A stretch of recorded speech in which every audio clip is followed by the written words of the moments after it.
I live in a part of the world where we are lucky enough that we are able to gather in small numbers in person. And so recently I hosted an event called Still Standing, and it was for women business owners and leaders in our community to celebrate the fact that it's been a really tough year, and here you are still standing. We hosted 30 women and just had a really lovely time. I had a vision for what I wanted for this afternoon, and I gotta say, it was exactly everything that I imagined. People came in, we gave them a drink, a mimosa to start, and encouraged people to just relax, put away all your troubles over here, and let's just be present in this space for the afternoon.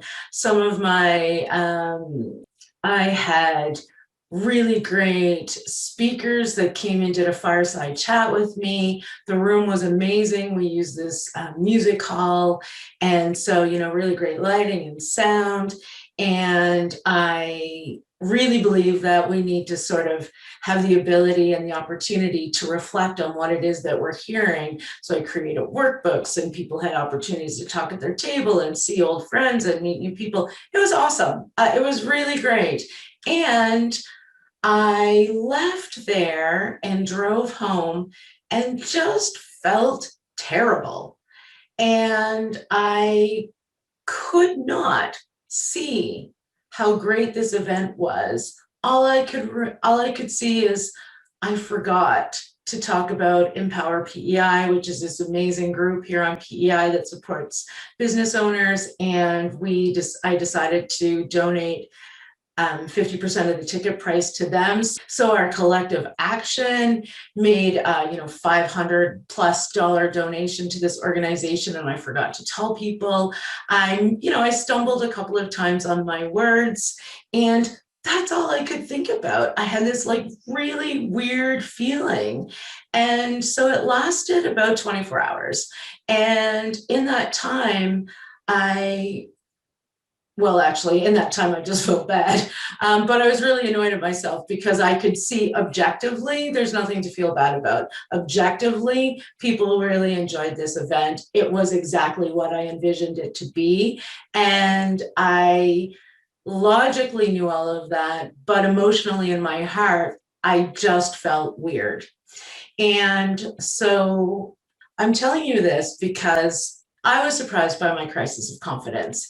And one of the things that I've been reflecting on since then is it doesn't go away. We often have these wobbles and these bumps about things that we've done.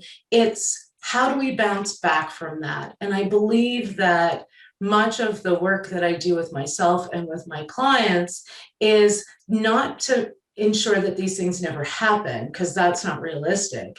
It's to ensure that when we have these bumps or crisis of confidence, that we're beating ourselves up, that we bounce back more quickly. So what did I do to bounce back more quickly? Because it was, really less than 24 hours, but it was 24 hours that didn't feel very good. I went for a walk. I just let myself feel bad. And then I talked to a couple of dear friends. And with those dear friends, I was able to be honest and to be able to say, I'm not feeling good. And this is why. And I'm beating myself up. And they gave me different things. One, just let me talk and, and figure it out. And the other, who had attended that event, said, yeah, it's COVID, it's lots of things. Of course, you feel some wobble after being on stage for the first time in a really long time in front of people and coordinating that kind of event. And then she just said, stop it. It was really great.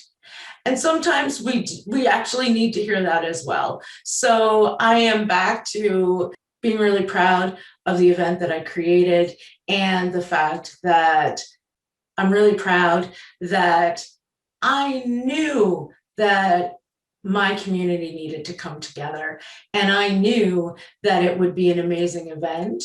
And I knew it was going to be exactly what people wanted. And I'm back to being happy about that.